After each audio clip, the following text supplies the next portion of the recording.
اللہ الرحمن الرحیم واللہ یدعو الی دار السلام ویہدی من یشاء الی صراط مستقیم۔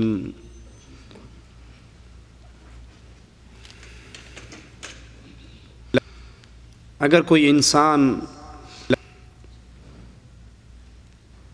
اس کو کوئی صحرا کے اندر پھینک دے جہاں کوئی اس کو دیکھنے والا نہیں، کوئی اس کو بچانے والا نہیں، کوئی اس کو وہاں سے نکال کر اس کے گھر کی راہ پہ ڈالنے والا نہیں، وہ تنہا ہے، پریشان ہے، ایسے موقع پر وہ اعرابی اور دیہاتی لوگ یا ایک ایسا شخص جو اس سارے ریگستان کے رستوں سے واقف ہو،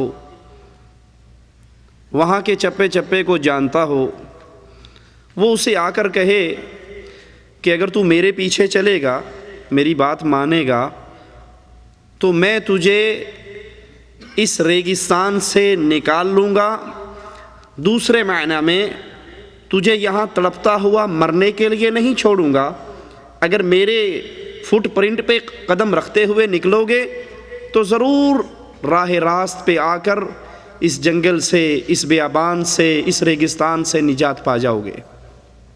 کیا خیال ہے؟ عقل مند آدمی کو اس کی بات مان لینی چاہیے یا نہیں؟ اور جو اس کی بات نہ مانے، اس کے بے وقوف ہونے میں کوئی شک ہے؟ سمجھانے کے لیے میں نے مثال دی، اللہ عز و جل کے لیے اعلی مثال ہے۔ مالک عز و جل نے ہمیں پیدا کیا، اس دنیا میں ہمیں بھیجا، ہمارے بابا آدم اور حوا کو مفت میں جنت ملی تھی اللہ کے انعام کے طور پہ، پھر اس دنیا میں اتار کر اس کی اولاد سے خطاب کر کے مالک نے کہا کہ پھر میری طرف سے ہدایت آئے گی، جو اس راہ ہدایت پر چلے گا وہ واپس اس جنت میں آئے گا۔ تو ہم دنیا کی بھول بھلیوں کے اندر آئے ہوئے ہیں، ہم دنیا کی رنگینیوں میں پھنسے ہوئے ہیں، ڈوبے ہوئے ہیں۔ یہاں سے ہمارا راستہ جنت کا راستہ ہے جس کو ہم نے تلاش کرنا ہے۔ اس جنت کے راستے کی طرف بلانے والا اللہ عز و جل، میرا مالک پکارتا ہے، بلاتا ہے، واللہ یدعو الی دار السلام۔ یہ دنیا ٹینشن کا گھر ہے، پریشانی کا گھر ہے، غم اور دکھ کا گھر ہے، انسان کھربوں پتی بھی ہو جائے لیکن اس کو دنیا میں 100% سکون نہیں مل سکتا۔ سکون والا گھر ایک اللہ عز و جل کی جنت ہے۔ اللہ اس جنت کی طرف بلاتا ہے، کیسے؟ ہر دور میں اپنے انبیاء کو بھیج کر، اپنے نبیوں کا پورا سلسلہ مالک عز و جل نے چلایا، اور اس سلسلے کی آخری کڑی محمد الرسول اللہ صلی اللہ علیہ وسلم اس دنیا پہ آئے۔ اسی لیے حدیث میں آتا ہے، آسمان سے فرشتے اترے، ایک فرشتہ رسول اللہ صلی اللہ علیہ وسلم کے لیے مثال بیان کرتا ہے۔ مثال کیا ہے؟ کہ کسی گھر بنانے والے نے گھر بنایا، گھر کو سجایا، اس میں دسترخوان لگایا، اس کے اندر نعمتیں رکھی، اور اپنے نمائندے کو، لوگوں کو اس گھر میں بلانے کے لیے باہر بھیجا۔ اب جس نے اس کے نمائندے کی بات مانی وہ اس گھر میں داخل ہوا، اس نے گھر کا کھانا کھایا، اس کی نعمتوں سے فائدہ اٹھایا۔ ساتھی فرشتہ کہتا ہے اس کی تطبیق کرو، اس مثال کو فٹ کرو۔ کہا گھر بنانے والا اللہ، گھر اللہ کی جنت، نعمتیں جنت میں دودھ کی نہریں، شراب کی نہریں، شہد کی نہر، میٹھے پانی کی نہر، جنت کی نعمتیں، اور جنت کی طرف بلانے والے محمد الرسول اللہ صلی اللہ علیہ وسلم۔ اب جس نے محمد کریم علیہ السلام کی دعوت پر لبیک کہا وہ اللہ کی جنت میں داخل ہوا، اور جس نے رسول اللہ صلی اللہ علیہ وسلم کی دعوت کو نہ مانا، آپ کی دعوت کو چھوڑا، اس نے محمد کریم علیہ السلام کی دعوت کو نہیں چھوڑا، عرش والے کی جنت کو ٹھکرا دیا۔ مالک عز و جل بیان فرماتا ہے وَلَقَدْ بَعَثْنَا فِي كُلِّ أُمَّةٍ رَسُولًا، ہم نے ہر امت کے اندر ہر قوم کے اندر رسولوں کو بھیجا، ایک بنیادی دعوت دے کر ان اعبدوا اللہ، عبادت جب بھی کرو خالص اللہ عز و جل کی، اللہ کی عبادت میں کوئی شریک نہیں ہو سکتا، نہ کسی کو شریک کرنا۔ کتنے اعمال ہیں جن کو عبادت کہا جائے وہ خالص اللہ عز و جل کے لیے۔ اس کی مثال یوں سمجھ لیجئے، اگر عبادت کی 1 کروڑ قسمیں کریں 1 کروڑ اعمال ہم گنیں، یہ عبادت کے اعمال ہیں خالص اللہ کے لیے، اس میں سے کوئی ایک عمل 1 کروڑ میں سے 1 عمل غیر اللہ کے لیے کرتا ہو تو یہی 1 عمل اس کے جہنمی ہونے کے لیے کافی ہے، باقی اس کی ساری محنتیں ختم ہو جائیں گی۔ اللہ کی عبادت، سجدہ کرنا اللہ کے لیے، رکوع کرنا اللہ کے لیے، ذبح کرنا اللہ کے لیے، بھروسہ اللہ پر کرنا، مانگنا اللہ سے، امیدیں اللہ پر لگانی، یہ ساری عبادتیں اللہ کے لیے خالص ہیں، اور ہر نبی کو اللہ نے یہی بنیادی دعوت دے کر بھیجا ہے، ان اعبدوا اللہ واجتنبوا الطاغوت، عبادت جب بھی کرو خالص اللہ کی کرو۔ اور یہاں پر بریک نہیں لگی، یہاں پہ آیت ختم نہیں ہوئی کہ اللہ کی عبادت کرو، اور اگر کوئی کسی اور کی عبادت کر رہا ہے اس کو بھی کرنے دو، آپ نے اپنی قبر میں جانا، اس نے اپنی قبر میں جانا نہیں۔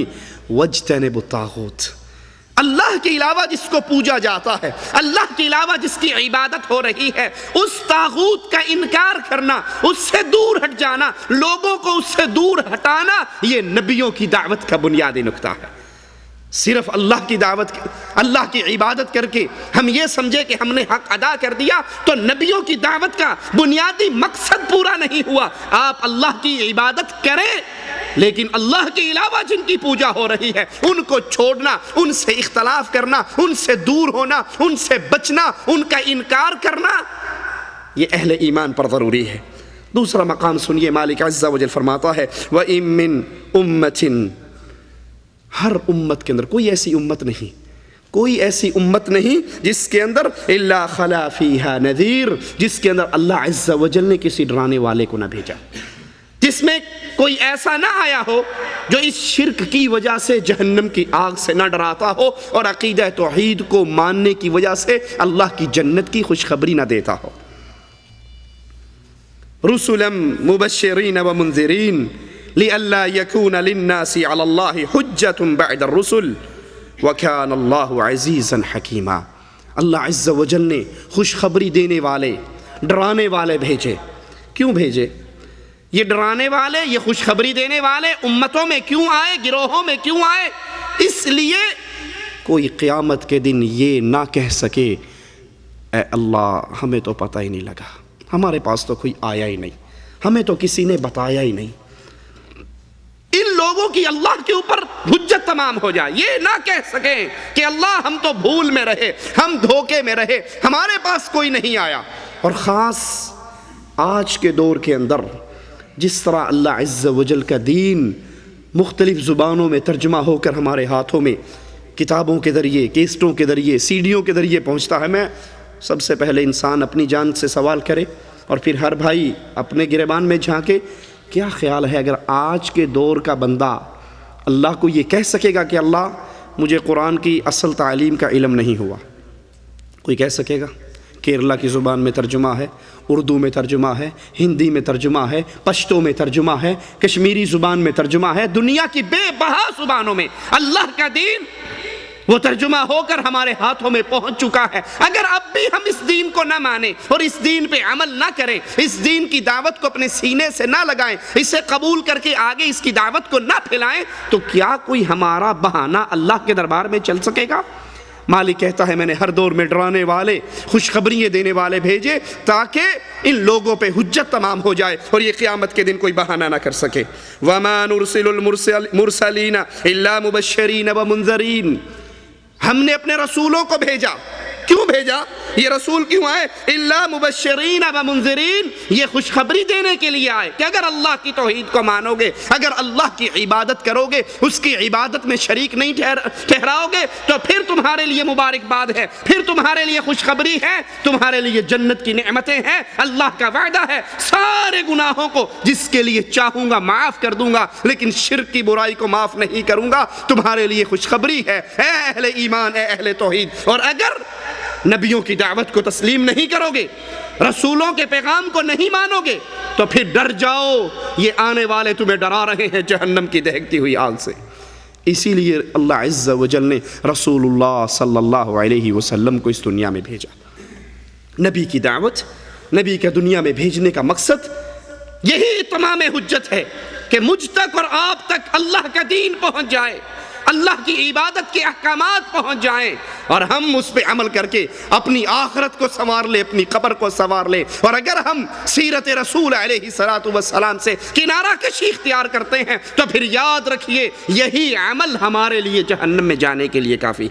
قرآن حکیم بیان فرماتا ہے وَمَا أَرْسَلْنَاكَ إِلَّا كَافَةً لِلنَّاسِ، اے نبی ہم نے آپ کو بھیجا کافۃ للناس، پوری انسانیت کے لیے، تمام انسانوں کے لیے اے رسول ہم نے آپ کو بھیجا، بشیرا و نذیرا، آپ جنت کی خوشخبریاں دیتے ہیں، آپ جہنم سے ڈراتے ہیں، آپ اہل ایمان کو، اہل توحید کو اس عقیدے کی بنیاد پر اللہ کی رحمت کی خوشخبری دیتے ہیں، اور اہل کفر کو، اہل شرک کو ڈراتے ہیں کہ اگر اپنے ان بد عقیدوں سے باز نہیں آؤ گے، اگر اللہ کی عبادت کی طرف نہیں لوٹو گے تو پھر تمہارے لیے دہکتی ہوئی آگ ہے۔ اِنَّا أَرْسَلْنَاكَ بِالْحَقِّ بشیرا و نذیرا، اے نبی ہم نے تجھے حق کے ساتھ خوشخبری دینے والا، ڈرانے والا بھیجا ہے۔ وَلَا تُسْأَلُ عَنْ أَصْحَابِ الْجَحِيمِ، آپ کا کام لوگوں کو بتا دینا ہے۔ نبی کا کام ہدایت دینا نہیں ہے، ہدایت کا پیغام سنانا ہے۔ اب جو رسول کی دعوت کو نہ مانے، جو اللہ کے نبی کی دعوت کو سینے سے نہ لگائے، جو اپنے دل کی سیاہی کو رسول کی پیاری باتوں سے پاک نہ کرے، اس سیاہی کو نہ دھوئے، تو یہ اصحاب جحیم ہیں۔ اے نبی آپ سے ان کے بارے میں سوال نہیں ہوگا کہ یہ جہنم میں کیوں گئے، آپ کے ذمہ بتا دینا ہے، آپ کے ذمہ پہنچا دینا ہے، آپ کے ذمہ بشارت اور ڈر یہ دونوں پیغام سنانے ہیں۔ آپ ان کو خوشخبری سنا دیجئے اللہ کی رحمتوں کی، اور ان کو ڈرا دیجئے اللہ کے عذاب سے۔ اگر یہ پھر بھی نہ مانے، اہل جہنم بنے، یہ جہنم کی آگ میں جلے، تو قیامت کے دن اس کی وجہ سے آپ سے سوال نہیں ہوگا، کیونکہ آپ کے ذمہ ہم نے یہ پیغام لگایا کہ اللہ عز و جل کی رحمت اور اللہ کے عذاب، ان دونوں کا پیغام ان کو سنا دو۔ تبارک الذی نزل الفرقان علی عبدہ لیکون للعالمین نذیرا۔ اللہ عز و جل اپنے قرآن میں اپنے نبی علیہ السلام کے بارے میں کیا کہہ رہا ہے؟ پاک ہے وہ ذات جس نے اپنے کتاب کو، فرقان کو، قرآن کو اتارا، کس پر؟ علی عبدہ، کس پہ اتارا؟ اپنے بندے پر اتارا، نور من نور اللہ پہ نہیں اتارا۔ طاہر القادری صاحب کہتے ہیں کہ نبی صلی اللہ علیہ وسلم اللہ کے نور کا ٹکڑا ہے، بلکہ دونوں ہی ایک ہیں، کوئی خاص فرق نہیں ہے۔ یہ قرآن کریم کی یہی ایک آیت اس باطل عقیدے کا انکار کرنے کے لیے کافی ہے۔ تبارک الذی نزل الفرقان علی عبدہ، اللہ نے اس فرقان کو اتارا، اس کتاب کو اتارا، علی عبدہ، اپنے بندے پر اتارا۔ کیوں اتارا؟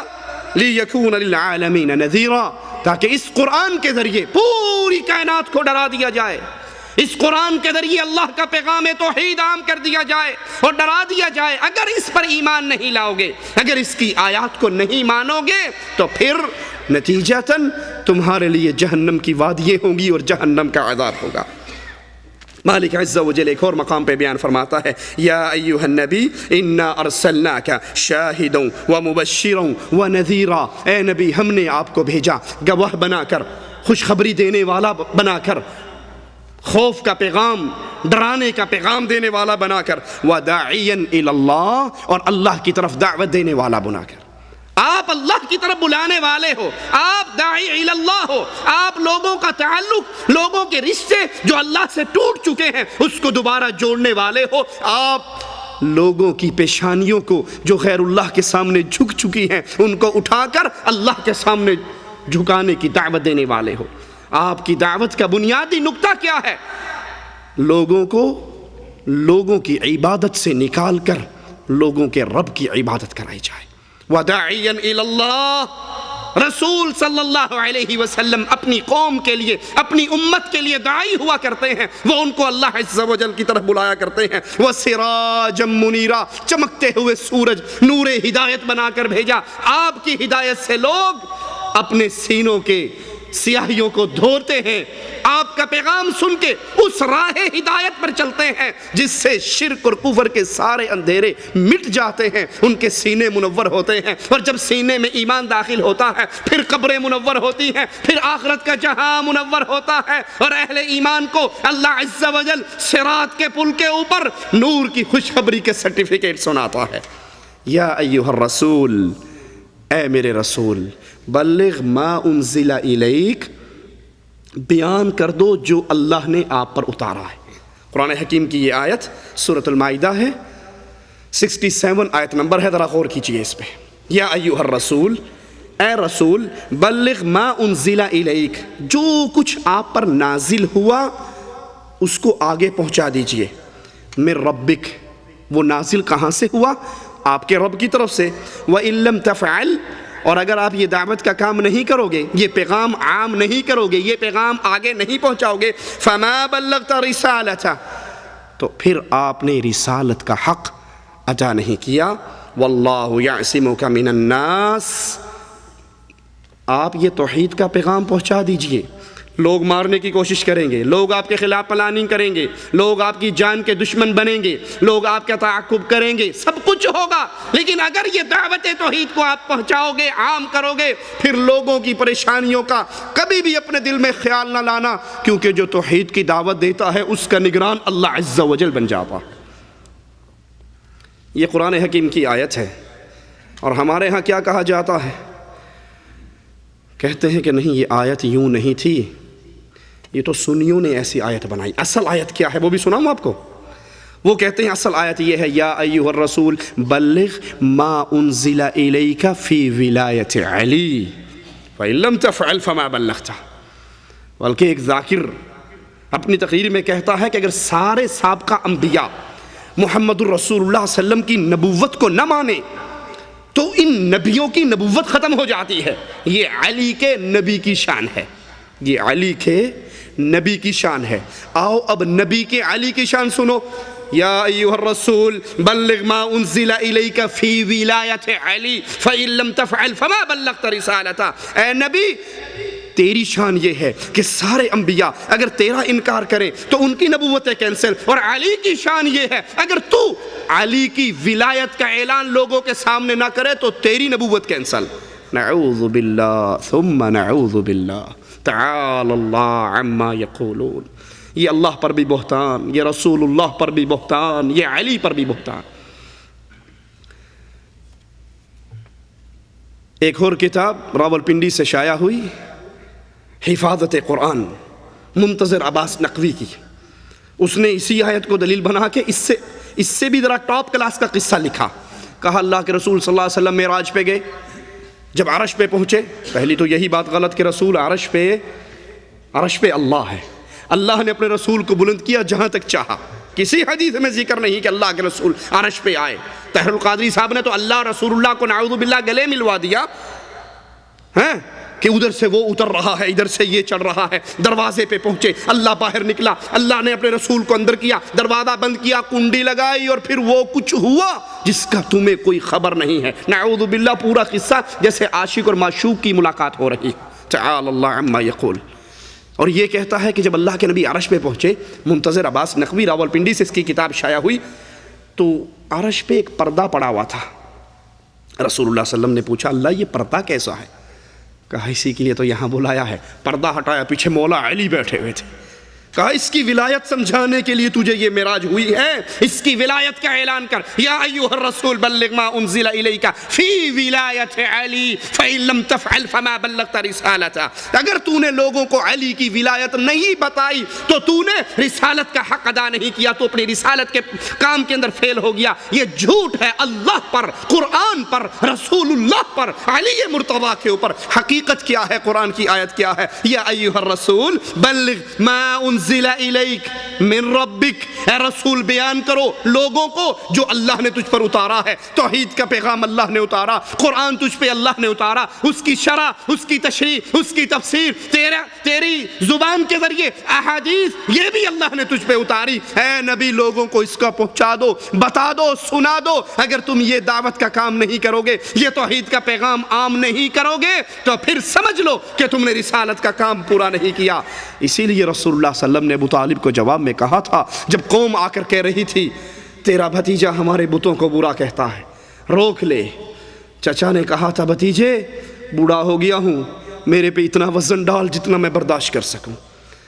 آقا کی آنکھوں میں آنسو آئے، اپنے ہاتھوں کو دراز کیا، کہا چچا یہ کفار مجھے دعوت توحید سے روکنے کے لیے آپ کے پاس آئے ہیں، یہ اگر آسمان سے سورج کو توڑ کے میرے ہاتھ پہ رکھ دیں، دوسرے پہ چاند کو توڑ کے رکھ دیں، یہ انہونا کام اگر کر جائیں میں تب بھی اللہ کی توحید کی دعوت سے باز نہیں آؤں گا، کیونکہ اللہ نے اپنے حبیب کو بھیجا ہی اس کام کے لیے کہ لوگوں کی پیشانییں غیر اللہ کے دروں پہ جھک چکی ہیں، ان پیشانیوں کو اٹھاؤ، ان کو عزت کی راہ دکھاؤ، اور انہیں بتاؤ کہ سر جب بھی جھکتا ہے عرش والے اللہ کے لیے جھکتا ہے۔ ادع الی سبیل ربک بالحکمہ والموعظۃ الحسنہ وجادلہم باللتی ہی احسن۔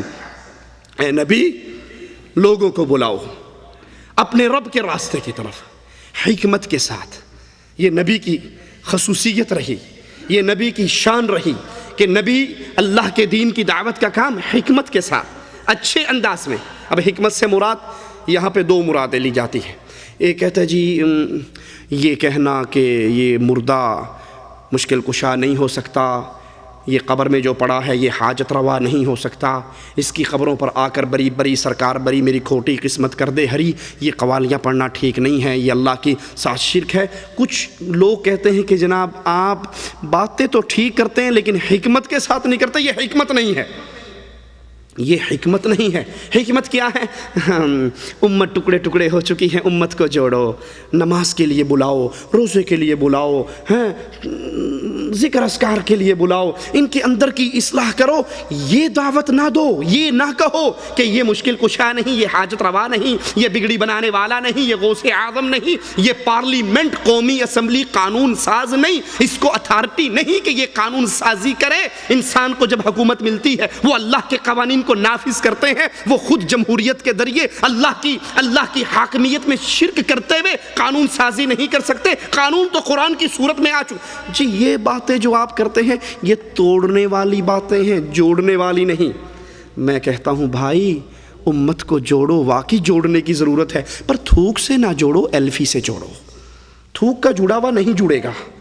جب یہ شرک کے اوپر ہے، یہ بدعت کے اوپر ہے، یہ خرافات کے، یہ وہ عقیدے رکھتا ہے جو قرآن کی روح سے ٹکراتے ہیں، آپ اس ڈاکٹر کو کیا کہیں گے؟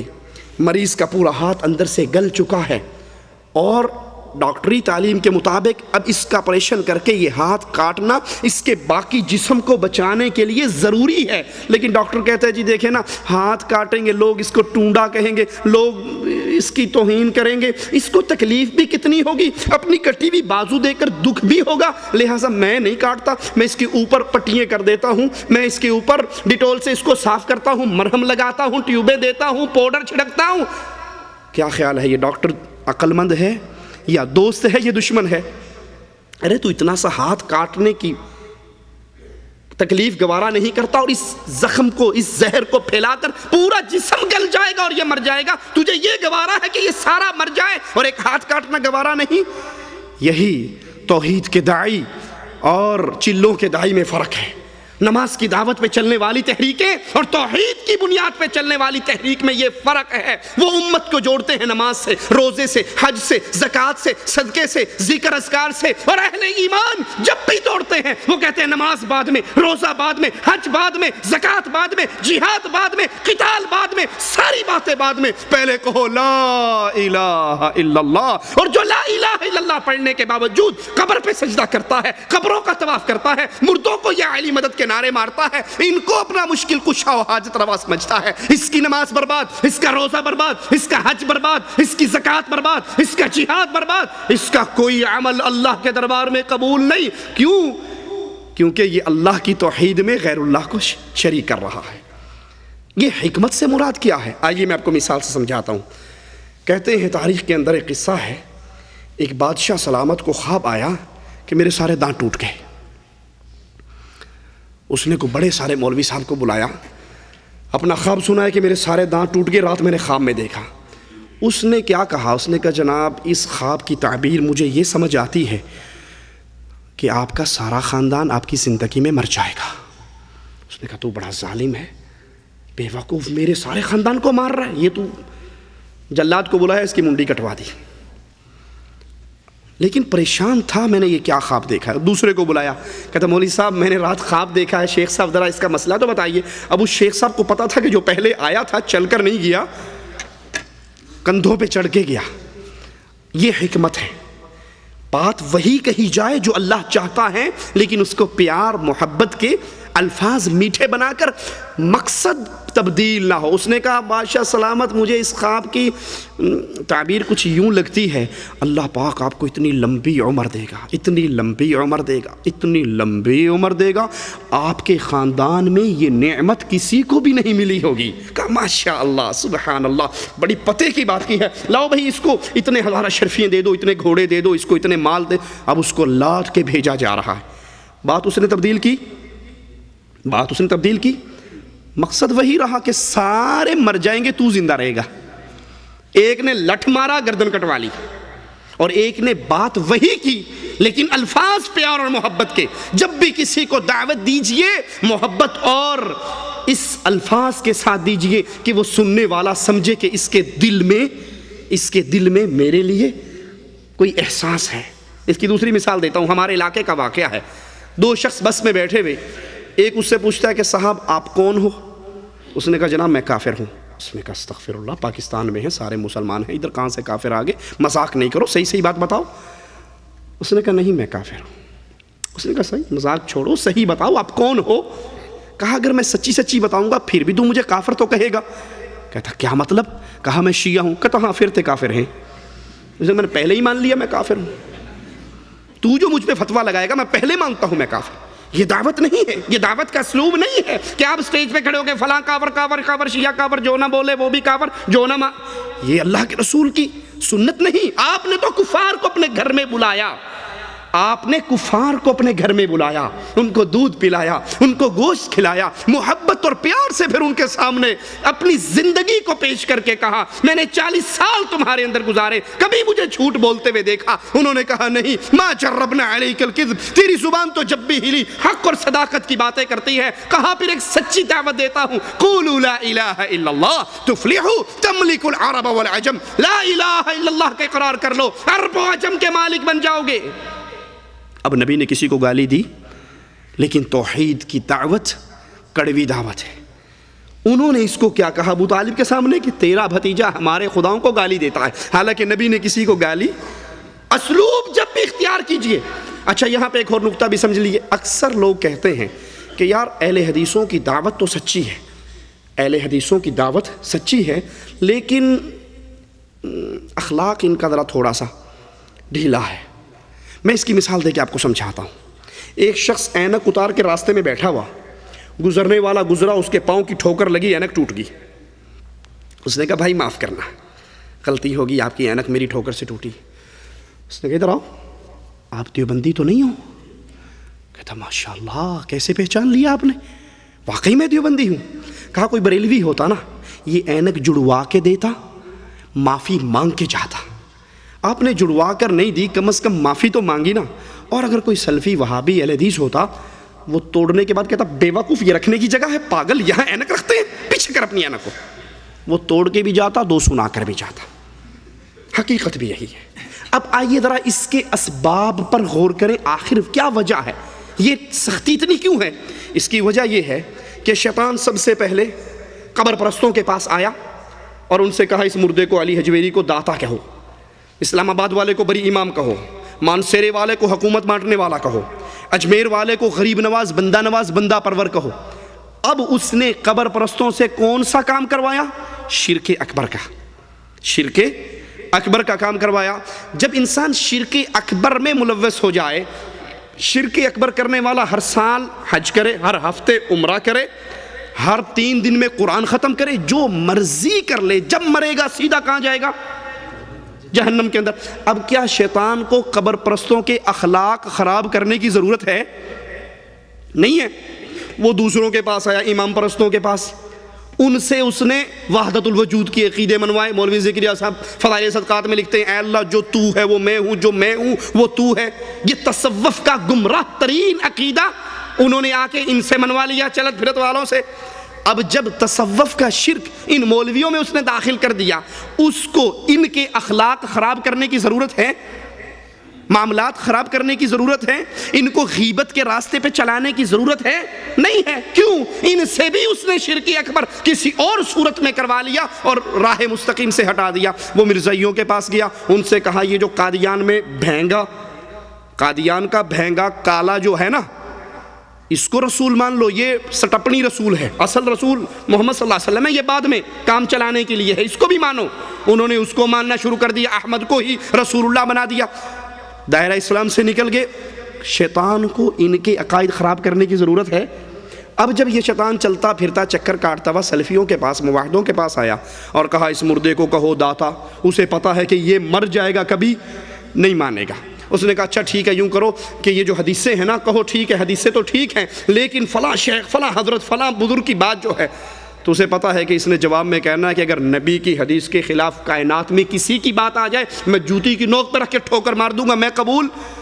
تو یہاں بھی خراب نہیں کر سکا. اب اس نے سوچا کہ یہ بڑی بڑی خرابیاں تو اس میں پیدا ہوئی نہیں، لہذا اب اس کے لیے اس کا اخلاق خراب کرو، اس کے اندر غیبتیں ڈالو، ان کی آپس میں لڑائی، اختلاف، افتراق ڈالو. اور میں یقین سے کہتا ہوں آپ سارے گمراہ فرقوں کو دیکھ لیجئے، ان میں وہ اختلاف، وہ انتشار نہیں ہوگا جو اہل توحید میں آپ کو نظر آئے گا. کیوں؟ کیونکہ شیطان جتنا یہاں کام کر رہا ہے کہ نہ ان کا عقیدہ توحید بگڑا، نہ ان کا عقیدہ اتباع رسول بگڑا، نہ ان کے منہج سلیم میں کوئی فرق آیا، نہ یہ جمہوریت کو اسلام ماننے کے لیے تیار ہوئے، یہ کسی قسم کی بدعقیدگی میں شریک نہیں ہوتے. تو لہٰذا ان کے نمبر کم کرنے کے لیے ان کو کہیں ان کو عبادات میں کمی دلواتا ہے، کہیں ان کا اخلاق خراب کرتا ہے، کہیں ان کے معاملات بگاڑتا ہے کہ اس نے جنت میں تو چلے جانا ہے لیکن اونچے درجے کی جنت میں نہ جائے، کچھ نہ کچھ تو میں رکاوٹ ڈالوں. تو اللہ کے نبی صلی اللہ علیہ وسلم کی شان کیا ہے؟ مالک فرماتا ہے ہم نے اپنے نبی کو بھیجا کیوں؟ کہ وہ حکمت کے ساتھ، پیار اور محبت کے ساتھ ہماری دعوت، ہمارا پیغام عام کریں، لوگوں تک پہنچائے. فَلِذَلِكَ فَادْعُ وَاسْتَقِمْ كَمَا أُمِرْتَ وَلَا تَتَّبِعْ أَهْوَاءَهُمْ. پس آپ لوگوں کو اسی اللہ عز و جل کی طرف بلاتے رہیے، جیسا آپ کو حکم دیا گیا ہے اسی چیز کی طرف بلائیے، اور اس پہ مضبوطی سے جم جائیے اور لوگوں کی خواہشات کے پیچھے نہ چلیں. اہل ایمان جب بھی چلتے ہیں وہ اللہ عز و جل کے حکموں کی اتباع کرتے ہیں، وہ کسی کی خواہش، کسی کے سوچ، کسی کے خیال کو دین نہیں بناتے. دین صرف اتنا ہی مانتے ہیں جتنا عرش والے اللہ عز و جل نے نازل کیا ہے. اب جس دور میں رسول اللہ صلی اللہ علیہ وسلم مبعوث ہوئے، آپ تشریف لائے، اس دور کی کیفیت کیا تھی؟ اس دور کے حالات کیا تھے؟ بگڑا ہوا زمانہ، بگڑا ہوا دور، بگڑے ہوئے لوگ. زمانے سے مراد یہاں اس وقت کے رہنے والے، وگرنہ زمانہ اللہ عز و جل ہے. لیکن اس دور میں جو لوگ تھے ان کی اخلاقی کیفیت، ان کے معاملات، ان کی سیاسی کیفیت تمام کی تمام پرلے درجے کی گمراہی کا شکار ہو چکی تھی. کبھی پانی پینے پلانے پہ جھگڑا، کبھی گھوڑا آگے بڑھانے پہ جھگڑا. کیفیت یہ تھی اپنی بیٹی کو، اپنے نطفے کو، اپنے لخت جگر کو لوگ زندہ زمین میں درگور کر دیا کرتے تھے. ایک شخص کا واقعہ حدیث میں آتا ہے، اس نے ہاتھ بڑھایا اللہ کے نبی کے پاس آ کر بیعت کرنے کے لیے، اور پھر اپنے ہاتھ کو پیچھے کھینچ لیا. نبی نے کہا تو نے ہاتھ آگے بڑھایا پھر واپس کیوں کھینچا؟ کہا ہے اللہ کے نبی صلی اللہ علیہ وسلم مجھے اپنا گناہ یاد آیا۔ آپ نے پوچھا ایسا کون سا گناہ ہے؟ کہتا ہے اگر میں اسلام لے آؤں اور میرا یہ گناہ معاف ہو جائے تو پھر تو لے آتا ہوں، اور اگر یہ گناہ ویسے کا ویسے رہتا ہے تو میرا گناہ بڑا شدید ہے۔ آپ پوچھتے ہیں ساتھی وہ گناہ کیا ہے؟ یہ کہتا ہے اللہ کے نبی 7 بیٹیوں کو میں نے اپنے ہاتھ سے زمین میں زندہ درگور کیا، اور آخری بیٹی کا قصہ سناتا ہے کہ میں سفر پہ تھا، پیچھے بیٹی پیدا ہوئی، میری بیوی نے اس ڈر سے کہ پہلیوں کو بھی مار چکا ہے اس کو بھی مار دے گا کسی اور کے حوالے کر دی۔ وہ پڑوس سے آتی میرے ساتھ کھیلتی، جب اتنی ہو گئی کہ میرا دل لبھانے لگ گئی اور اس کو بھی یقین ہوا کہ اب نہیں مارے گا، تو ایک دن مجھے کہتی ہے کہ جس سے کھیل رہا ہے یہ جس سے کھیل رہا ہے یہ تیری ہی بیٹی ہے، یہ تیرا ہی نطفہ ہے، میں نے تجھ سے پوشیدہ رکھی اس وجہ سے۔ کہا اسی دن میں نے ٹھان لی کہ میں اس کو بھی اس کی باقیوں کی طرح ضرور دفن کروں گا۔ ایک دن میں اس کو لے کر جاتا ہوں، زمین میں گڑھا کھودتا ہوں، بچی کو اتارتا ہوں، پھر اس کو نکالتا ہوں، پھر گڑھا کھودتا ہوں۔ بچی سمجھ رہی ہے بابا مجھ سے مذاق کر رہا ہے، کھیل رہا ہے، اور وہ نہیں جانتی کہ میں اس کا سائز پورا کر رہا ہوں۔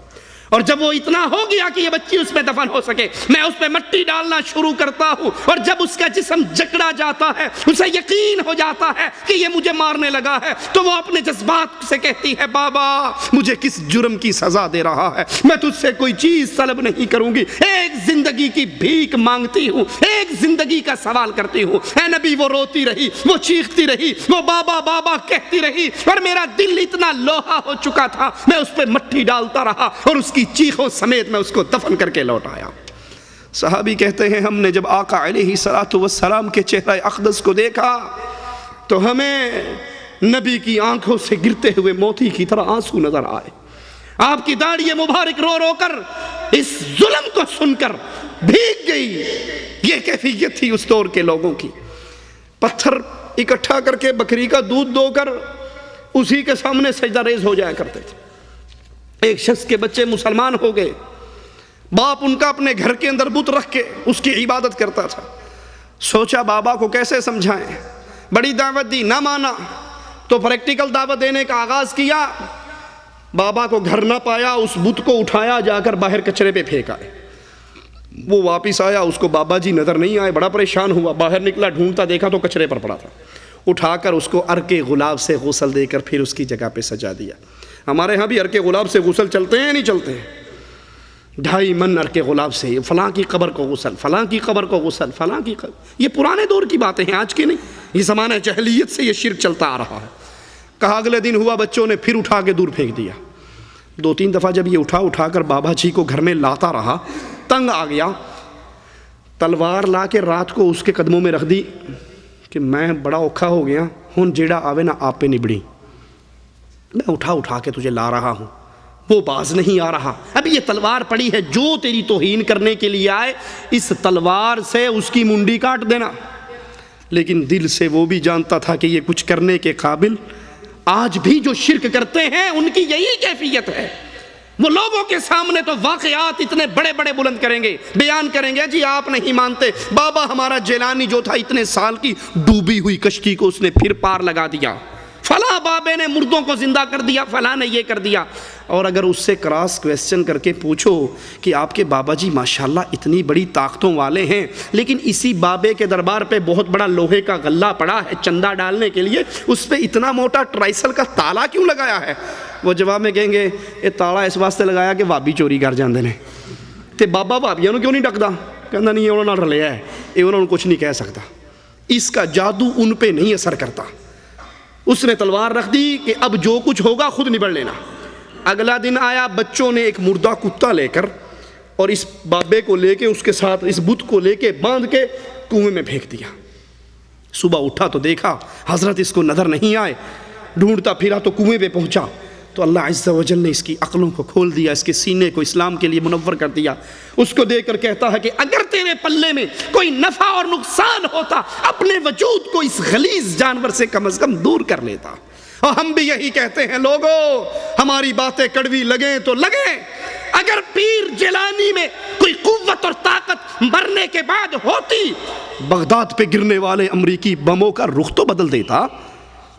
لوگ کہتے ہیں جی آپ نہیں مانتے، جب انڈیا نے پاکستان پہ حملہ کیا تھا نا چوری چھپے تو راوی کا پل توڑنے کے لیے بڑی کوشش کی، بڑے طیارے آ کر رکتے رہے اور بم مارتے رہے۔ 65 کی جنگ میں سبز چولے والا ایک کھڑا تھا، اوپر سے بم آتے وہ کیچ کر کے دریا میں ڈال دیتا، پل پہ نہیں گرنے دیتا۔ یہ بم پروف تھا، واٹر پروف تو دیکھے ہیں، یہ بم پروف پہلا دیکھا۔ کہا آپ نہیں مانتے، بڑی قدرتیں ہیں ہمارے بابوں میں، ہم کہتے ہیں مان لیتے ہیں کہ 65 کی جنگ میں سبز چولے والوں نے بم کیچ کر کر کے دریا میں پھینکے اور راوی کا پل نہیں ٹوٹنے دیا۔ 71 کی جنگ میں یہی بابے تیرا ختم پڑھنے گئے ہوئے تھے۔ 71 کی جنگ میں یہ بابے کیوں کام نہ آئے؟ بنگلہ دیش ٹوٹ گیا، یہ بابے کیوں نہ کام آئے؟ اور موقعوں پہ کہنے دیکھیں پھر گستاخانی گل کی تھی، ماننا نہیں آپ نے۔ تو جو ہی اس نے اس جانور کے ساتھ اس بت کو پڑے ہوئے دیکھا، کہنے لگا اگر تیرے پلے میں کوئی طاقت ہوتی تو اپنے وجود کو اس غلیظ جانور سے دور کر لیتا۔ سینہ کھل گیا اور لا الہ الا اللہ کا اقرار کیا۔ ایک اور شخص صحابی رسول اللہ کے نبی علیہ السلام کو اسلام لانے سے پہلے کا واقعہ سناتے ہیں ایک سفر کا۔ کہا آقا میں سفر پہ نکلا، جہاں پڑاؤ ڈالنا تھا وہاں جا کے اپنا سامان جانور سے اتارا، خیمہ لگایا، سامان سارا تلاش کیا، سب کچھ سامان میں تھا، لیکن بابا جی نہیں تھے، پیر صاحب نہیں تھے، رات کو حفاظت کرنے والی کوئی حضرت جی نہیں تھے۔ بڑا پریشان ہوا کہ اب سونا بھی ہے اور کسی بت کو میں اٹھا کر لاد کر اپنے کندھوں پہ لانا بھی بھول گیا ہوں، اب کیا کروں؟ نیند آئے گی تو کوئی نہ کوئی جانور حملہ آور ہو جائے گا۔ عادت سے مجبور تھا، اے اللہ کے نبی میں نے ستو لے کے ستو کو پانی میں گھولا اور پھر اس ستو کے آٹے سے میں نے ایک چھوٹا سا پیر صاحب تیار کیا، پورا تیار کر کے اس کو رکھ کے ساوی چادر ڈال کے اب اس کے آگے ہاتھ باندھ دیے کہ ویکھ لا میں کتنا اوکھا ہویا تیرے واسطے، میں نے تیرے لیے کتنی محنت کی ہے، ٹھیک ہے اب اتنا میں نے تیرے ساتھ سلوک کیا، آگے تیری ڈیوٹی ہے کہ تو ساری رات کسی کو نزدیک نہ آنے دینا۔ اللہ کے لیے سوچئے کہ ہماری حالت یہی نہیں ہے، کتنا بڑا ہی پیر ہو، کتنا بڑا ہی شیخ اور مرشد ہو، جب مر جاتا ہے اس کو غسل ہم دیتے ہیں، اس کو کفن ہم دیتے ہیں، اس کو استنجا ہم کرواتے ہیں، زندے کرواتے ہیں، اس کو کندھے پہ اٹھاتے ہیں، وہ استنجے کے قابل نہیں، وہ غسل کے قابل نہیں، وہ کفن پہننے کے قابل نہیں، وہ قبرستان چل کر جانے کے قابل نہیں، وہ قبر میں اترنے کے قابل نہیں، یہ سارا کچھ کر کے زمین میں دفن کر کے اوپر چڑھ کے پھر کہتے ہیں ہن تک تیرے نال چنگی کی تھی، ہن اگے تو چنگی کریں۔ کہا میں صبح اٹھا، بڑے سکون سے سویا، میں نے جہاں اپنا اور سامان بانٹا اٹھایا تو میں نے اس کو بھی اٹھا لیا اور چل پڑا کہ آگے بھی جہاں ضرورت پڑی اس سے مدد مانگتا رہوں گا۔ آج رات تو اس نے بڑی اچھی کٹائی ہے۔ کہا اللہ کے نبی جب سورج چڑھا اور مجھے بھوک لگی، اب سوچا کھاؤں کیا؟ جو ستو لایا تھا گھول کر پینے کے لیے اس کا تو شاہ صاحب تیار ہو گئے ہیں، اس کے تو سید صاحب تیار کر لیے میں نے، اب میں کیا کھاؤں؟ یہ پیٹ بڑی شے ہے، یہ نہیں ٹکن دیندہ کسی نے۔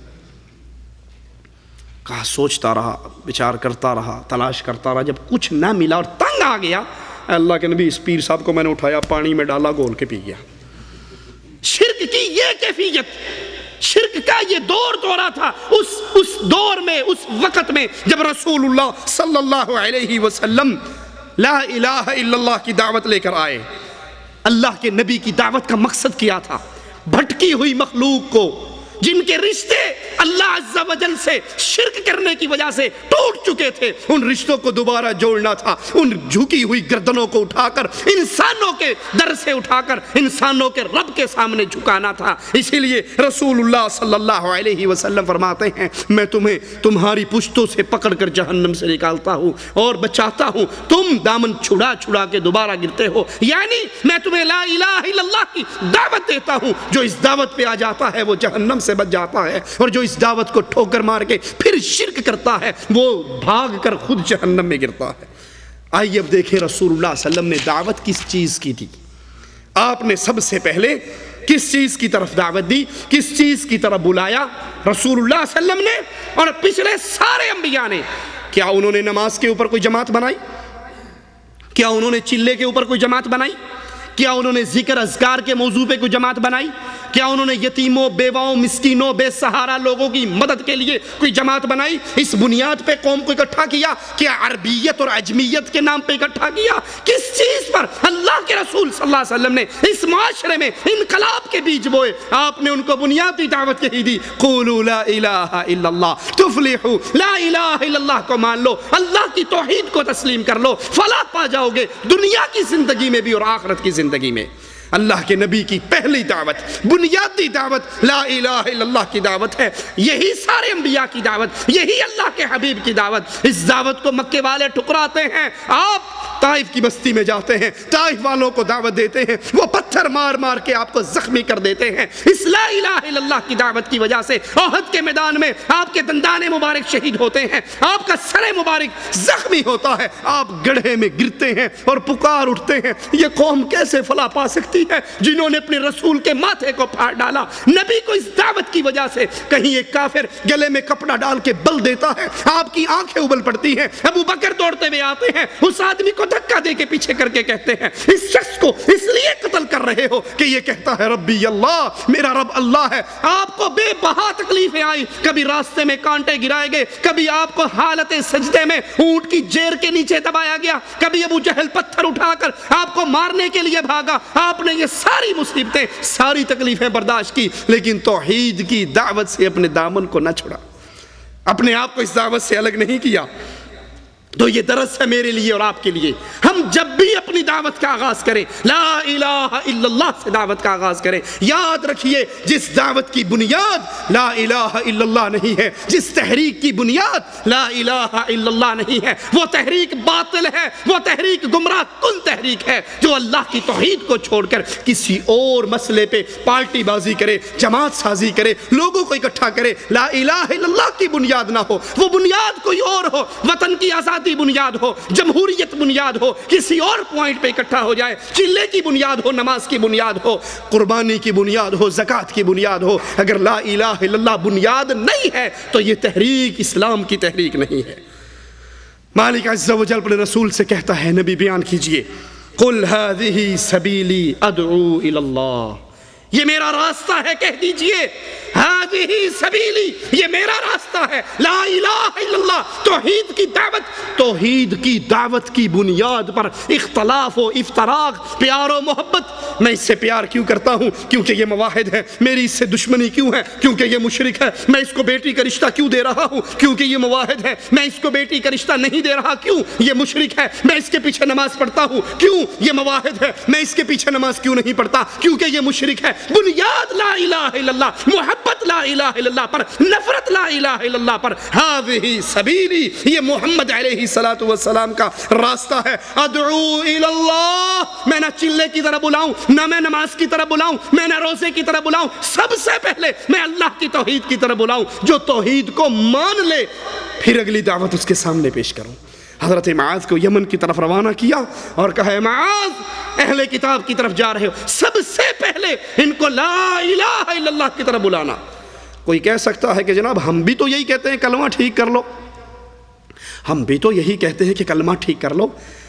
میں کہتا ہوں ہاں یہی کہتے ہو کہ کلمہ ٹھیک کر لو، لیکن اس کلمے کا ترجمہ کسی کو بتاتے، اس کلمے کے تقاضے بیان کرتے، اس کلمے کے حقوق بیان کرتے، اس کلمے کی ڈیمانڈ بیان کرتے، یہ نہیں کرتے۔ بس لا الہ الا اللہ کا مطلب ہے کہ اللہ کے علاوہ کوئی معبود برحق نہیں، اللہ کے رسول اس کے رسول ہیں، یہ نہیں بیان کرتے کہ یہ کلمہ پڑھنے کا تقاضا یہ ہے کہ پھر یہ گردن کسی اور کے سامنے نہیں جھک سکتی، یہ زبان یا علی اور یا رسول اللہ مدد کے نعرے نہیں لگا سکتی، اللہ کو چھوڑ کر پیروں کو غوث اعظم نہیں کہا جا سکتا، اللہ کی شریعت کو چھوڑ کر اس کے مقابلے پر پارلیمنٹ کو یہ حق نہیں دیا جا سکتا کہ وہ جمہوریت کے ذریعے اوپر آ کر قانون سازی کرے دو تہائی اکثریت میں، جو چاہے شراب کو حلال کر دے، سود کو حلال کر دے، جو چاہے کرے۔ اور اگر ملک میں اسلام نافذ کرنے کی بات ہو تب تب بھی پارلیمنٹ کے 2/3 اکثریت سے شریعت بل کو پاس کروا کے لاؤ۔ 2/3 پارلیمنٹ کی اکثریت شریعت بل کو پاس کرے گی، یہ ملک کا قانون بنے گا۔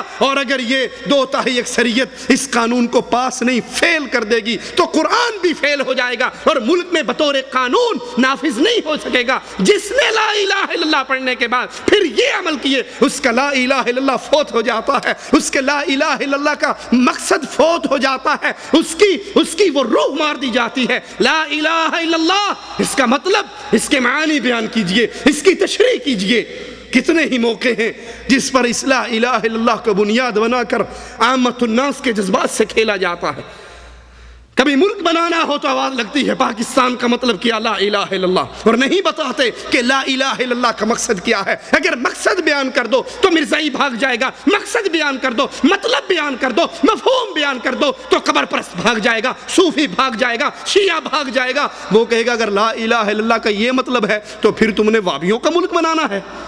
لا الہ الا اللہ کا ہمارا مطلب تو یہ ہے کہ کلمہ پڑھتے رہو، قبروں کے طواف جاری رہے، کلمہ پڑھتے رہو، یا علی مدد کے نعرے جاری رہے، کلمہ پڑھتے رہو، یا رسول اللہ مدد کی صدائیں جاری رہے، کلمہ پڑھتے رہو اور قبروں کی درباروں کی کمائی جاری رہے۔ اگر لا الہ الا اللہ آپ کی اور میری دعوت کا بنیادی نقطہ ہے تو اللہ کے لیے اس کے مفہوم کو بیان کیجئے، اس کی شرائط کو بیان کیجئے، اس کے تقاضوں کو بیان کیجئے۔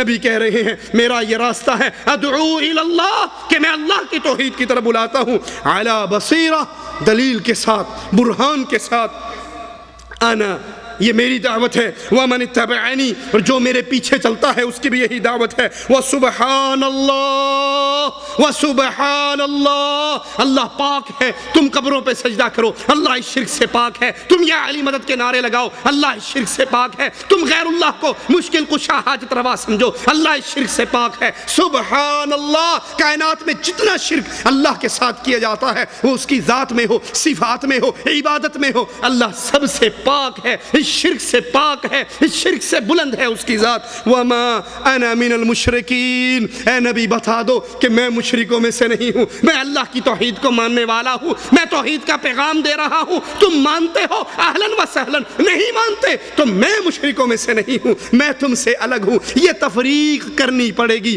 کہ یہ اہل شرک ہے، یہ اہل توحید ہے، یہ اللہ کا پجاری ہے، یہ قبروں کا پجاری ہے، یہ اللہ کو الہ مانتا ہے، یہ پنجتن پاک کو اپنے 5 بزرگ سمجھتا ہے اور ان 5 کو مشکل کشا جانتا ہے۔ جب تک یہ تفریق نہیں ہوگی، جب تک چوں چوں کا مربع باقی رہے گا، اس وقت تک اصلاح اور نجات نہیں ہو سکتی۔ آج چوں چوں کا مربع ہے اکثریت میں، الا من رحم ربی۔ دلیل اس کی 9 محرم کو پڑوس سے گوشت آتا ہے، حلیم آتا ہے، حلوہ آتا ہے، دینے والا آ کر مواحد کا دروازہ بجاتا ہے۔ مواحد باپ اپنے بیٹے کو کہتا ہے بیٹا ان کو یہ نہیں کہنا کہ یہ حرام ہے، لے لو، کوٹھے پہ پھینک دیں گے، یہ نہیں بتانا کہ حرام ہے۔ کیوں؟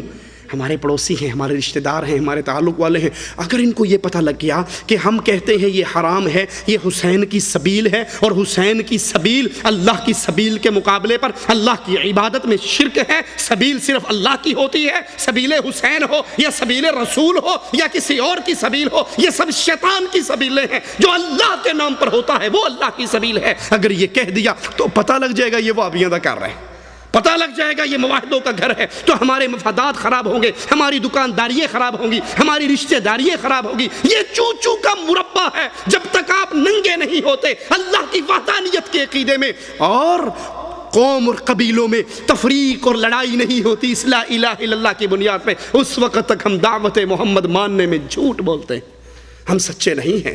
نبی کو یہی کہا تھا مشرکین مکہ نے، اس نے گھر گھر میں لڑائی ڈلوا دی، باپ بیٹے کا دشمن ہے، خاوند بیوی کا دشمن ہے، ماں اولاد سے لڑ رہی ہے، اس نے گھر گھر میں افتراق پیدا کر دیا۔ کیوں؟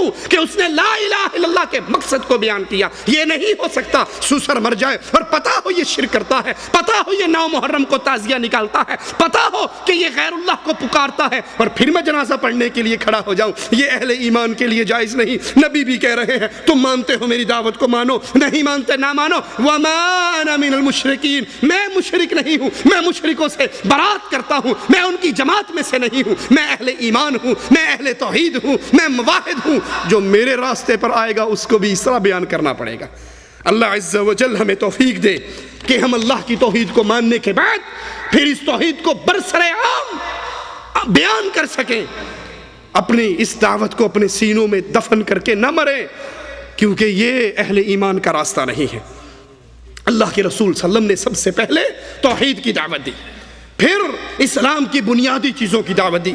ایک شخص اللہ کے نبی علیہ السلام کے پاس آیا، کہنے لگا دلنی علی عمل اذا عملته دخلت الجنہ، مجھے کوئی ایسا کام بتا دو، مجھے کوئی ایسا کام بتا دو جس کے کرنے سے میں اللہ کی جنت میں داخل ہو جاؤں۔ تو رسول اللہ صلی اللہ علیہ وسلم نے کہا کہ تو لا الہ الا اللہ کا اقرار کر، محمد رسول اللہ کا اقرار کر، اللہ کی توحید کو مان، میری نبوت کو مان، پھر نماز، پھر روزہ، پھر زکوٰۃ، پھر بیت اللہ کا حج۔ کہنے لگا بس؟ آپ نے کہا، کہتا اللہ کی قسم کھا کر کہتا ہوں جتنا آپ سے سنا ہے اس میں ایک رتی کے دانے کے برابر، ایک رائی کے دانے کے برابر نہ اضافہ کروں گا نہ کمی کروں گا، جتنا آپ نے کہا ہے اتنے کو مانوں گا۔ اپنی سواری کو موڑتا ہے، آقا فرماتے ہیں جو چاہتا ہے دنیا میں چلتے پھرتے جنتی کو دیکھ لے، اس کو دیکھو اگر یہ اپنی بات میں سچا ہے تو دنیا میں چلتے ہوئے یہ جنتی جا رہا ہے۔ اس حدیث میں دو باتیں سمجھ آتی ہیں۔ سب سے پہلی، اللہ کے نبی نے سب سے پہلی دعوت توحید کی دی، اپنی رسالت کی دی، پھر نماز کی، پھر زکوٰۃ کی، روزے کی اور حج کی۔ اور دوسری بات کیا سمجھ آتی ہے؟ اس صحابی کا منہج کتنا صاف تھا۔ اس نے کہا اے اللہ کے پیارے حبیب علیہ السلام، جتنا دین میں نے آپ سے سیکھا ہے اس میں نہ ایک رائی کے دانے کے برابر اضافہ ہوگا نہ کمی ہوگی، میں اتنے کو دین مانوں گا جتنا آپ نے بیان کیا، نہ اس میں فلاں شیخ کی بات دین بنے گی، نہ فلاں حضرت کی بات دین بنے گی، نہ فلاں مولوی کی بات دین بنے گی، دین صرف اتنا جتنا محمد الرسول اللہ صلی اللہ علیہ وسلم نے بیان کیا۔ آپ نے مبادئ الاسلام کی دعوت دی، نماز روزے حج کی طرف بلایا، زکوٰۃ کی طرف بلایا، اسی طرح آپ نے اخلاق اور مساوات کی دعوت دی۔ رسول اللہ صلی اللہ علیہ وسلم نے فرمایا قیامت کے دن تم میں سے سب سے زیادہ میرے قریب وہ ہوگا جس کا اخلاق سب سے اچھا ہوگا، جس کا اخلاق سب سے اچھا ہوگا اہل ایمان میں سے، موحدین میں سے، مشرکوں میں سے نہیں، موحدین میں سے، اللہ کے نبی کے قریب زیادہ سے زیادہ قریب وہ ہوگا ایمان لانے کے بعد، عمل صالح کے بعد جس کا اخلاق سب سے بہتر ہوگا، وہ اللہ کے نبی علیہ السلام کے اتنا قریب ہوگا۔ آپ نے مساوات کی دعوت دی، فرمایا کسی عربی کو عجمی پر، کسی کالے کو کسی گورے پر کوئی فوقیت نہیں سوائے اللہ کے تقوی کے ساتھ۔ ہمارے ہاں کیا کہتے ہیں جی، میں شاہ صاحب ہوں، میں سید صاحب ہوں، سید کی بیٹی کا نکاح غیر سید سے، یہ گھر میں بیٹھی بیٹھی 40 سال کی ہو کے بوڑھی ہو کے مر سکتی ہے، لیکن سید کی بیٹی کا رشتہ راجپوت سے نہیں ہو سکتا، پٹھان سے نہیں ہو سکتا، پنجابی سے نہیں ہو سکتا، سرائکی سے، یہ سید ہے، اس کے لیے سید چاہیے۔ اللہ کے نبی نے فرمایا کسی کو کسی پر کوئی فوقیت نہیں سوائے تقوی کے ذریعے۔ ہو سکتا ہے جس کو تم ایک کم تر ذات سمجھ کر اس سے سلام لینے کے روادار نہیں ہو سکتا ہے اللہ کے ہاں اس کا مقام کتنا بلند ہو۔ نبی نے کہا تھا بلال رضی اللہ عنہ وارضاہ کو، جو قریشی و نسل نہیں تھے، جو سردار نہیں تھے، جو سید نہیں تھے، لیکن عمر کہا کرتے تھے سیدی بلال، یہ بلال میرا سردار ہے، میرا سید ہے۔ اس کو نبی نے کہا تھا بلال کیا عمل کرتے ہو؟ میں جنت میں چل رہا تھا، تو زمین پہ چل رہا تھا، تیری جوتیوں کی آہٹ مجھے جنت میں آ رہی تھی۔ اسلام میں کسی کالے کو گورے پر، کسی عربی کو عجمی پر، کسی سید کو پٹھان پر، کسی ارائی کو کمہار پر، کسی کو تیلی مسلی موچی پر کوئی فوقیت نہیں ہے۔ یہ تو اللہ نے جو قومیں بنائی ہیں لِتَعَارَفُوا، تمہارے تعارف کے لیے بنائی ہیں، تمہارے تکبر کے لیے نہیں بنائی کہ یہ لوہار ہے، یہ موچی ہے، یہ فلاں ہے، یہ کمی کمین ہے، ان کو بیٹی۔ اللہ کے نبی نے اسی لیے اصول بیان کیا، تمہارے پاس کسی کا رشتہ آئے، تمہیں دو چیزیں پسند ہو، پہلی چیز اس کا ایمان پسند ہو، دوسری چیز اس کا اخلاق پسند ہو، تو پھر انکار نہ کرو۔ اگر انکار کرو گے ایمان و اخلاق کو پسند کرنے کے بعد، پھر ڈر جاؤ کہیں اللہ کی طرف سے فتنے میں مبتلا نہ ہو جاؤ۔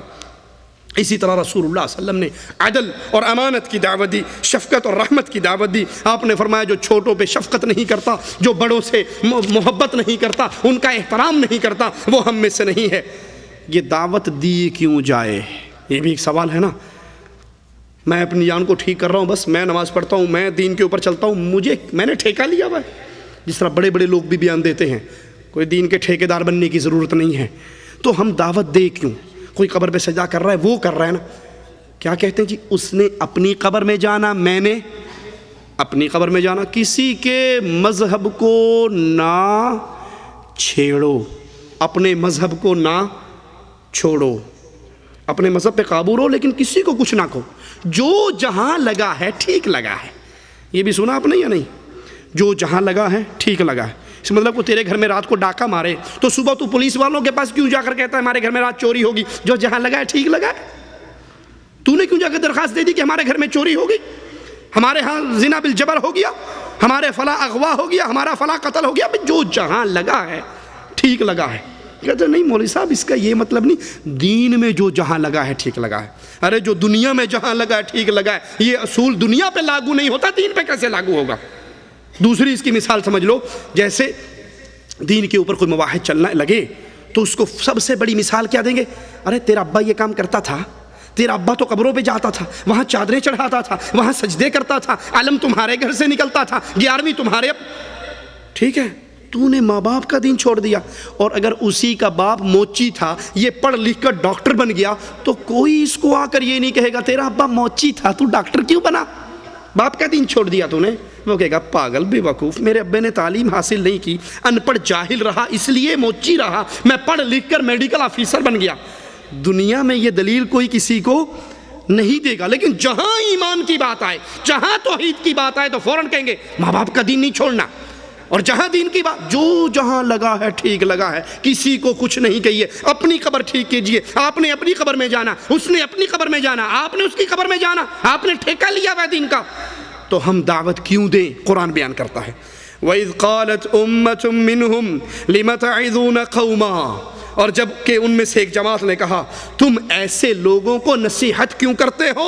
اللہ مہلکہم او معذبہم عذابا شدیدا، جن کو اللہ نے ہلاک کرنا ہے یا اللہ نے ان کو عذاب علیم دینا ہے۔ مشرک کو اللہ نے ہلاک کرنا ہے، مشرک پہ عذاب علیم نازل ہونا ہے، تمہیں کیا ٹینشن ہے؟ تم کیوں مصیبت میں پڑتے ہو؟ کیوں تقریریں کر کر کے گلے پھاڑتے ہو؟ کیوں سیڈیاں بانٹتے ہو؟ کیوں کیسٹیں دیتے ہو؟ کیوں لوگوں کو پکڑ پکڑ کے توحید کی باتیں کرتے ہو؟ جس قوم کو اللہ نے ہلاک کرنا ہے انہوں نے تو ہلاک ہونا ہی ہونا ہے، تم کیوں دعوت دے رہے ہو؟ تم کیوں پریشان ہو؟ تم کیوں محنتیں کر رہے ہو؟ تم کیوں راتوں کو جاگ رہے ہو؟ تم کیوں لوگوں کے گھروں میں پہنچ رہے ہو؟ تم کیوں لوگوں کو اس شرک سے، اس بدعت سے بچ جاؤ، شرک سے بچ جاؤ، گناہ سے بچ جاؤ، تم نے ٹھیکہ لیا ہوا ہے، اللہ نے ان کو عذاب دینا ہی دینا ہے۔ یہ کہنے والے گمراہ لوگ نہیں تھے، گمراہ سے مراد نافرمان لوگ نہیں تھے، کوئی گناہگار نہیں تھے بڑے بڑے، یہ بھی نیک لوگوں کی جماعت تھی۔ ایک نیک لوگ وہ جو ہفتے والے دن شکار نہیں کھیلتے تھے، دوسرے وہ جو شکار کھیلتے نہیں تھے لیکن کھیلنے دیتے بھی نہیں تھے، تیسری وہ جو شکار کھیلتی تھی۔ 3 پارٹیاں تھیں۔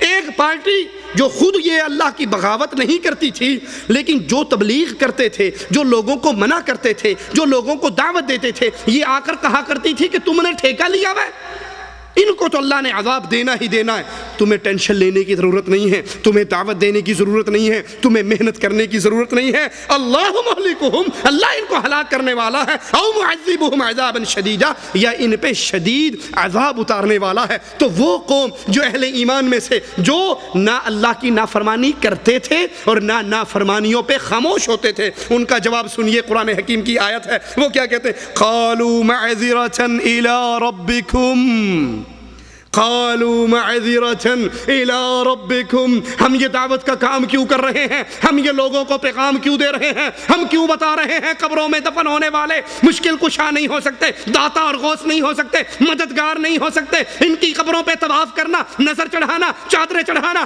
پھول دینا، دیے جلانا، ان کے اوپر آ کر سجدہ ریز ہونا، ان کے پاس بکروں کی نیاز دینا، ان کو آ کر پکارنا، ان سے اولاد مانگنا، ان سے مدد مانگنا، ان سے عزت مانگنا، ان سے فتح مانگنا، یہ سب شرک ہے، یہ جہنم میں جانے کا سبب ہے۔ ہم یہ دعوت کیوں دیتے ہیں؟ قالوا معذرة الى ربكم، یہ دعوت اس لیے دیتے ہیں کہ ایک گھڑی وہ آنے والی ہے، ایک دن وہ آنے والا ہے جب مالک کے دربار میں کھڑے ہوں گے، اللہ کے دربار میں ہوں گے، اللہ ہم سے سوال کرے گا، تو ہم اللہ کے سامنے معذرت پیش کر سکیں گے، ہم اللہ کے سامنے کم از کم یہ ہیلا کر سکیں گے، ہم اللہ کے سامنے یہ حجت کر سکیں گے، اللہ ہم نے ان کو منع کیا تھا کہ قبروں پر مزاروں پر میلے نہ لگایا کرو، اللہ ہم نے انہیں منع کیا تھا علی کو مشکل کشا نہ کہا کرو، اللہ ہم نے منع کیا تھا محرم کے اندر تعزیے نہ نکالا کرو، اللہ کے رسول کے اہل و عیال کو مشکل کشا نہ سمجھا کرو، ہم نے ان کو شرک کرنے سے منع کیا تھا، ہم نے ان کو بدعت کرنے سے منع کیا تھا، ہم نے ان کو اپنے گھر پہ ڈش اینٹینے لگانے سے منع کیا تھا، ہم نے ان کو غیبتیں کرنے سے منع کیا تھا، ہم نے ان کو داڑیاں شیو کرنے سے منع کیا تھا،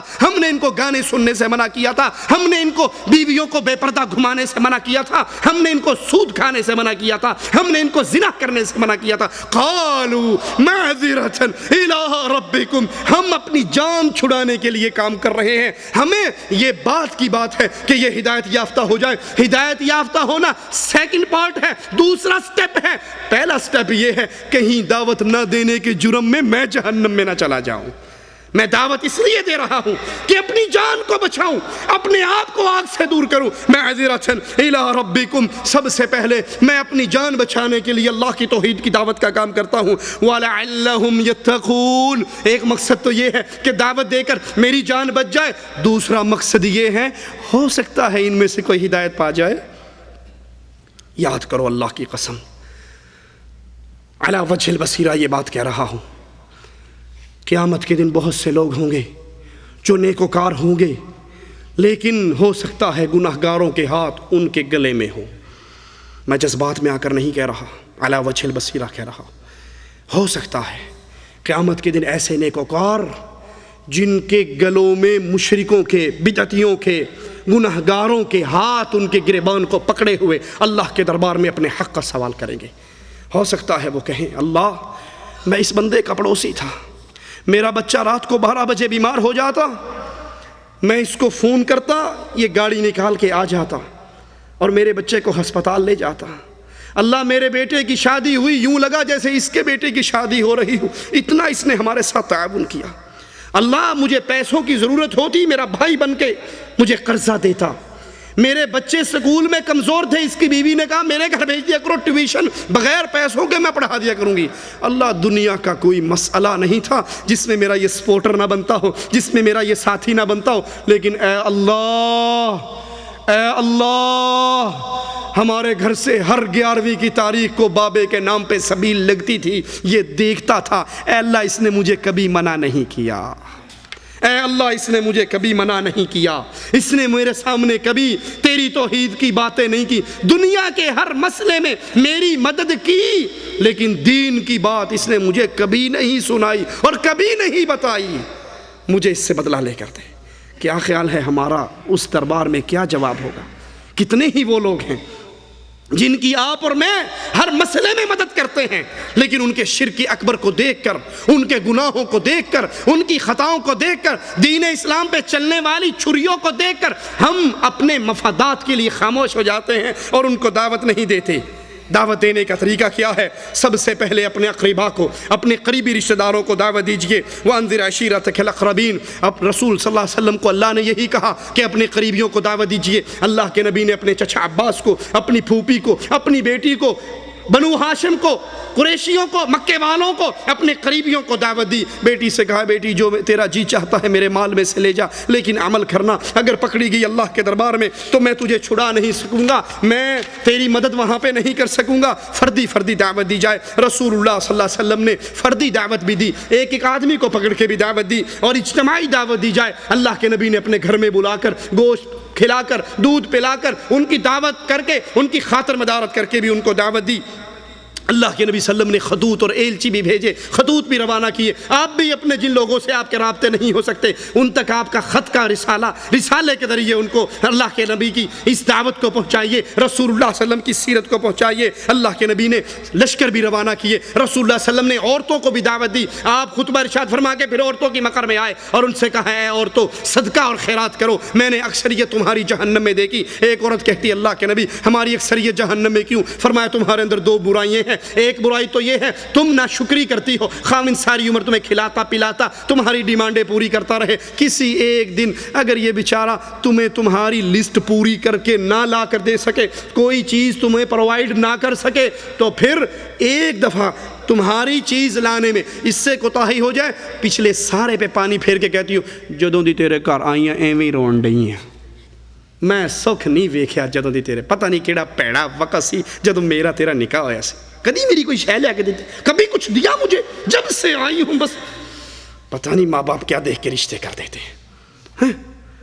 اللہ کے نبی نے فرمایا تمہارے اندر یہ بہت بڑی برائی ہے کہ ایک غلطی خامن سے ہو جائے ساری پچھلی پہ پانی پھر جائے گا، اور دوسرا تم لعنتیں بہت کرتی ہو، اولاد پہ لعنت، منڈی ٹوٹا، لخ لعنت، پھٹے منہ تیرا، عورتوں پہ لعنت، خادموں پہ لعنت، اس طرح تمہاری زبان سے لعنت اور پھٹکار کے الفاظ بہت زیادہ نکلتے ہیں۔ اللہ کے نبی صلی اللہ علیہ وسلم نے بچوں کو دعوت دی، ایک یہودی بچہ مر رہا، اللہ کے نبی صلی اللہ علیہ وسلم اس کے گھر گئے، اسے کہا بچے قل لا الہ الا اللہ، تو لا الہ الا اللہ پڑھ لے۔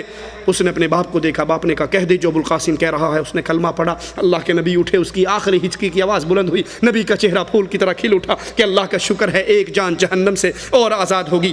اس دعوت سے ملتا کیا ہے؟ انسان کا ایمان پورا ہوتا ہے، مومن کے ایمان کی تکمیل ہوتی ہے۔ التائبون العابدون الحامدون السائحون الراكعون الساجدون الآمرون بالمعروف والناهون عن المنکر والحافظون لحدود اللہ وبشر المؤمنین، وہ ایسے ہیں جو توبہ کرنے والے، عبادت کرنے والے، حمد کرنے والے، روزہ رکھنے والے، یا اللہ کی راہ میں سفر کرنے والے، رکوع اور سجدہ کرنے والے، نیک باتوں کی تعلیم دینے والے، بری باتوں سے باز رکھنے والے، اللہ کی حدود کا خیال رکھنے والے، اور ایسے مومنوں کو آپ خوشخبری دیں۔ تو دعوت کا کام کرنے والے، ان کے لیے مومن ہونے کی گارنٹی ہے، وہ اہل ایمان میں سے ہیں انشاءاللہ۔ اللہ کی طرف دعوت دینا مومن ہونے کی گارنٹی ہے، مومن ہونے کی نشانی ہے کہ مومن اللہ کے دین کا داعی ہوتا ہے۔ قرآن بیان کرتا ہے وَمَنْ أَحْسَنُ قَوْلًا مِّمَّنْ دَعَا إِلَى اللَّهِ وَعَمِلَ صَالِحًا وَقَالَ إِنَّنِي مِنَ الْمُسْلِمِينَ۔ اس سے بہتر بات کس کی ہو سکتی ہے؟ جو اللہ کی طرف بلائے، جو عمل صالح کرے، اور جو اپنے ایمان مسلمان ہونے کا اعلان کرے۔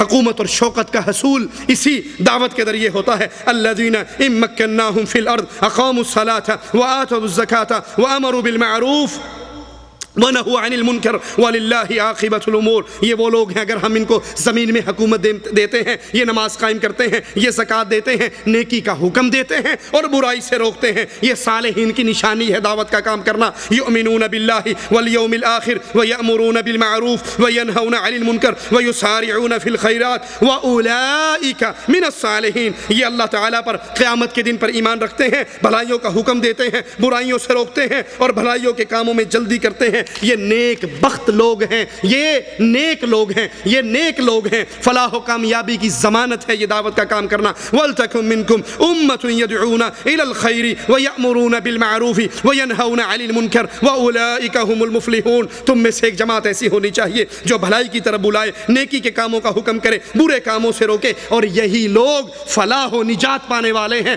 اللہ عز و جل سے دعا ہے اللہ ہمارے گناہوں کو معاف فرمائے، اللہ ہماری خطاؤں کو معاف فرمائے، اللہ ہماری سیاہکاریوں کو معاف فرمائے۔ دعوت کا جو جذبہ صحابہ کرام کے دلوں میں تھا، اے اللہ تجھ سے تیری اسماء و صفات کا واسطہ دے کے سوال کرتے ہیں، اللہ ہمیں بھی وہی جذبات عطا فرما دے۔ ہم تیری توحید کی دعوت کو لے کر گلی گلی کوچے کوچے اس دعوت کو عام کریں، ہمارے دل میں یہ آگ ہو، ہمارے دل میں یہ درد ہو، ہمارے دل کے اندر یہ پیغام ایک رچ بس جائے کہ ہم نے ہر بندے کو پکڑ کر اللہ کی توحید کی دعوت دینی ہے۔ میں تقریر نہیں کر سکتا سی ڈی کے ذریعے، میں نہیں بول سکتا کیسٹ کے ذریعے، میں نہیں بتا سکتا تو کتاب کے ذریعے، کسی نہ کسی ذریعے اس کے اندر حصہ ڈالنا ہے۔ آخری بات کہہ کے بات ختم کرتا ہوں، اس کا فائدہ کیا ہوگا؟ ہمارے شیخ حافظ عبداللہ بہاولپوری رحمۃ اللہ علیہ، اللہ ان کی قبر کو جنت کا باغ بنائے، انہیں کروٹ کروٹ جنت عطا فرمائے۔ وہ کہا کرتے تھے گنا کرو تم نے کمائی کتنی کی ہے۔ ہم کہتے شیخ کمائی سے کیا مراد ہے؟ کہا کمائی سے مراد یہ ہے، یہ دیکھا کرو تمہاری محنت، تمہاری کوشش، تمہاری دعوت سے کتنے وہ لوگ ہیں جو راہ توحید پہ آ چکے ہیں۔ کیوں؟ کیونکہ قیامت کا دن ہوگا جب ترازو لگے گا، آپ کی نیکیاں آپ کے پلڑے میں ہوں گی، آپ کی وجہ سے، آپ کی دعوت سے، آپ کی محنت سے جتنے لوگ مواحد بنے ہوں گے ان ساروں کی زندگیاں بھی آپ کے پلڑے میں ہوں گی۔ اللہ ہمیں ان خوش نصیبوں میں شامل فرما دے۔ اقول قولی ھذا واستغفر اللہ لی ولکم ولسائر المسلمین فاستغفروہ انہ ھو الغفور الرحیم۔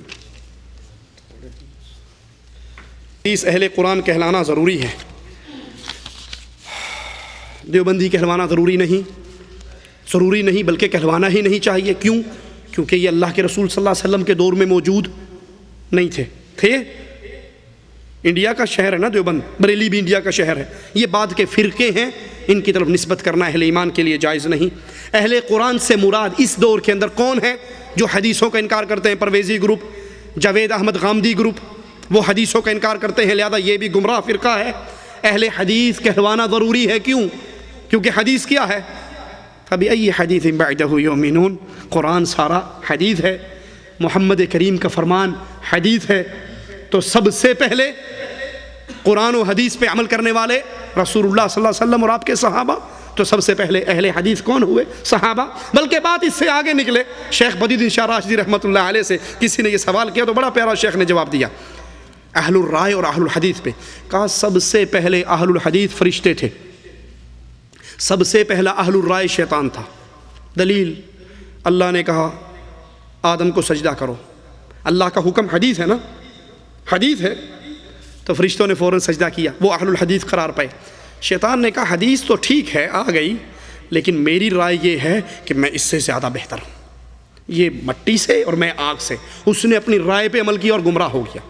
تو اہل الحدیث کہلوانا اس لیے ضروری ہے کہ اللہ کا قرآن یہ بھی حدیث، محمد کا فرمان یہ بھی حدیث، اور ہم اہل الحدیث ہیں کہ اللہ کے قرآن اور رسول اللہ صلی اللہ علیہ وسلم کے فرمان پہ چلتے ہیں۔ اسی لیے امام احمد بن حنبل رحمۃ اللہ علیہ فرما کر گئے کہ اگر طائفہ منصورہ، کامیاب ترین لوگوں کی جماعت، اگر یہ اہل حدیث نہیں تو پھر میں نہیں جانتا کہ وہ کون سی جماعت ہے۔